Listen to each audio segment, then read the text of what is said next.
I'm Rose Hillbrand. Many of you know me, some of you don't. Some of you may have read about me in the book, and some of you may be in a similar position to where I was 5 years ago before I learned about Bank on Yourself. And I'm sorry for reading, but I wrote all this down so I don't get lost and forget what I want to say. For those of you who have read the book, I don't want to repeat myself, so I'm going to tell a little bit different part of the story, the backstory, if you will, and how I met John Shedenhelm and started using the Bank on Yourself concept. Hopefully some of you will relate to my story, and maybe some of you will find some hope in it for yourselves. I was raised on a farm with 3 siblings. My parents worked very hard to support us, and I don't think any of us ever felt any lack or deprivation or anything like that. But money was always pretty scarce. My father opened a savings account for me when I was 10 years old, and I would sock away any gifts I got over the years for birthdays and things like that, saving for things I really wanted. And that was about the extent of my financial education. I don't remember any of my classes in school or college even touching on the topic, and I'm sure many of you have had a similar experience. I did have some scholarships, and I made it through college okay with very little debt. Shortly before graduation, I got my first credit card, and there the trouble kind of began for me. At first, I was pretty careful to pay things off, but when I went to graduate school, financial aid for my program was pretty scarce, and I started using my credit cards a lot more and not paying them off. And it was during this time that I also learned about the stock market, and I thought it was really fascinating. This was during the dot-com boom time. The idea of compounding interest or investing in something that would just grow all by itself was just such an amazing concept to me. Of course, I didn't have any money to invest at the time, but I did a lot of study, and I thought it was really interesting. When I got out of grad school, I probably had a total of about $15,000 of student loans and probably about that much in credit cards too. I did get a decent paying entry-level job at the University of Houston, and I tried my hand at a little bit of investing in the market, just kind of dabbling, playing really.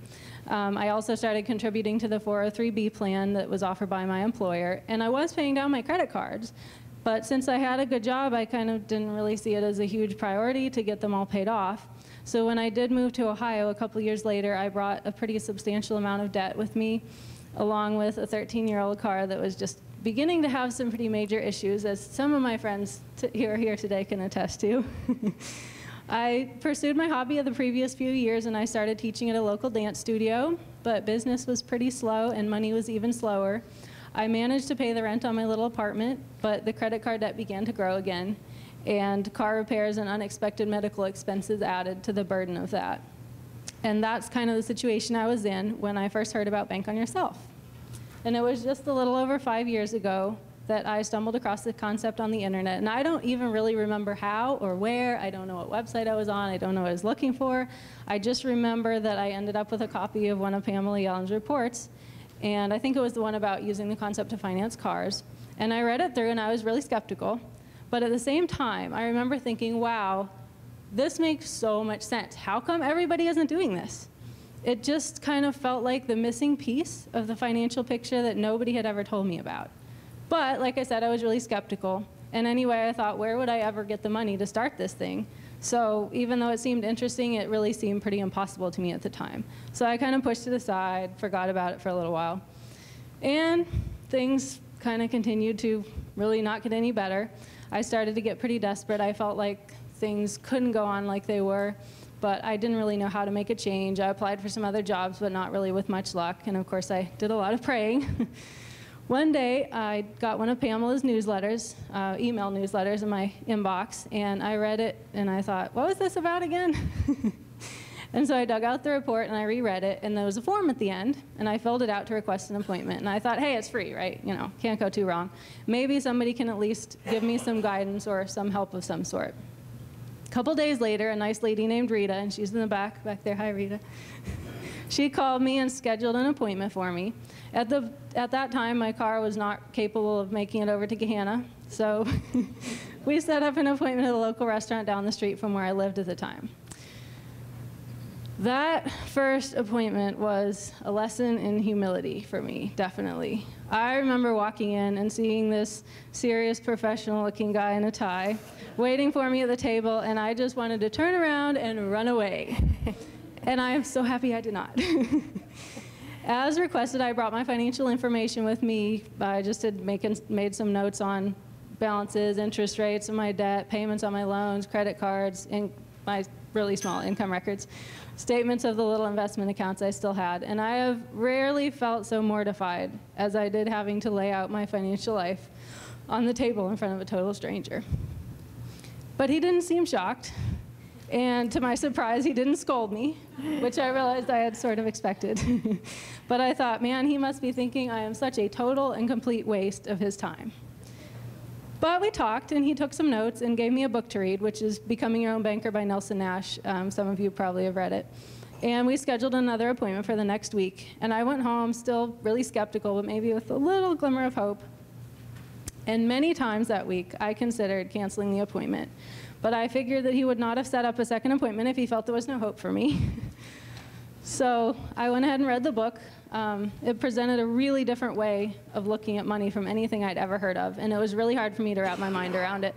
But it was very intriguing, and it did make me feel a little more hopeful that maybe there was a better way. On our second appointment, John presented some ideas to me and also told me I needed to increase my income right away. Well, kind of knew that, but it gave me the impetus to do it. And my second lesson in humility was taking a job at a local fast food restaurant for the first time in my life at the age of 28. The manager looked at me really strangely, and he declared me, quote, ridiculously overqualified. But they hired me. I worked there for 3 months. I would get up at 5 a.m., drive to work in my freezing cold, falling apart car, help open the restaurant, sweep the snow out of the parking lot, pick up trash, and clean the grease traps, among other things. After the lunch rush, I would hurry to the dance studio, change out of my greasy uniform in the bathroom, and teach until 9 p.m. Some days I was on my feet for about 15 hours or so. This was perhaps the hardest 3 months of my life in some ways. But looking back, I wouldn't trade it for anything. That experience taught me that it is truly possible to turn your life around if you're willing to do what it takes and take a chance on something new. In the meantime, I met with John several more times. To my surprise, he didn't think I should wait to start the process, and he showed me how I could start right away using that old 403B plan that I had pretty much forgotten about. That was another big challenge for me, to cash out what I had been taught by everyone would someday be my retirement. I struggled with that a little bit, but since the plan had only grown by about $200 that year, I figured it probably wouldn't be much of a retirement anyway. So I did it, and for me, as well as for some of you who have gone through the process, it felt like a huge leap of faith for me. I can't tell you all the thoughts that went through my head during that process. What if this is a scam? What if this guy takes all the little bit of money I have left and runs? What if it doesn't work? And why have I never heard of it before if it does? And even if it does, can it really make that much of a difference for me when I don't even really understand it?